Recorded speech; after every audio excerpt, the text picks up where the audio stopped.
Hey guys, welcome to Rosie's Dessert Spot. Today we'll be creating this fun meringue crown using tools that you can buy from My Dream Cake. Thank you so much, My Dream Cake, for sponsoring this video. On to the decorating. For this recipe, I am using 2 eggs that have been sitting at room temperature. That's important.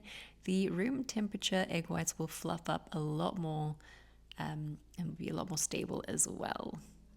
I'm separating them from the yolk. Don't throw away the yolk though, you can use that to make some custard later on.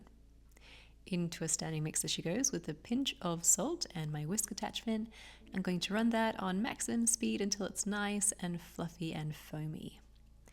At the stiff peak stage, I'm going to add in my icing sugar in 2 different batches. And making sure to lower the speed each time I add it, otherwise you're going to have a facial of icing sugar. Scrape down the sides as you go and then allow it to whip for a good 3 to 5 minutes until it's nice and stiff. At this point you can add in your colouring. This is Colour Mill Aqua Blend in yellow.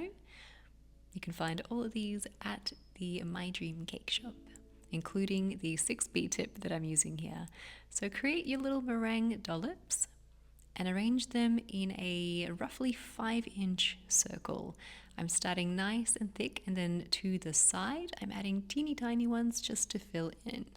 With your oven at about 70 degrees Celsius, allow them to dry with the door slightly ajar. This will take about 5 to 7 hours. I'm using my pizza oven's residual heat to dry these out instead.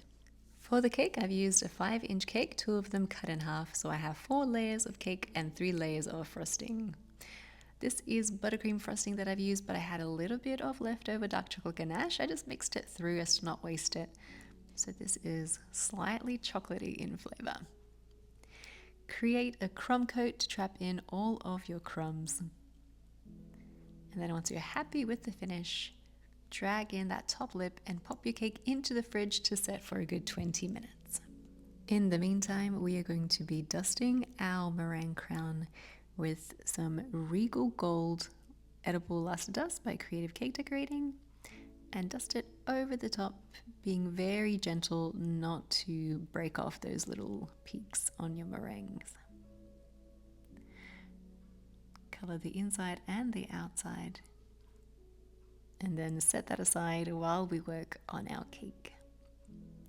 For the cake, we are using buttercream. This is an all vegetable shortening based buttercream, so it's nice and white. Starting it at the top, flattening it out, and then moving on to the sides of my cake. Whenever I work with smaller cakes, I like to use my smaller offset spatula. I feel like it gives me a lot more control, and I don't have to add as much pressure when I'm applying. Smooth it all out, and then taking some of that Regal Gold Luster Dust, mixing it in with some alcohol. You could use rosewater spirit here or even lemon juice if you can't use alcohol. And then when you have it at the consistency that you like, give it a good tap in your hand to dust off the paint onto your cake. I held it in one place for a little bit longer to saturate that area with those little droplets, and that's where I'm going to put my little acrylic decoration. Drag that top lip towards the middle, and then apply any acrylic plaques, and then at the end your little crown to sit on top. Because our buttercream is still fresh, it is sticky, so just placing it on top and pressing it down firmly is all you need to keep that on there. And that's it. That's how you create a really fun meringue crown and a blotched paint design. You can find the tools to create this cake at mydreamcake.com.au. The links will be provided in the description box. If you do recreate this, I would love to check it out. Hashtag Rosie's Dessert Spot and hashtag My Dream Cake so we can see it too. Thank you so much for tuning in, and we'll see you in the next one.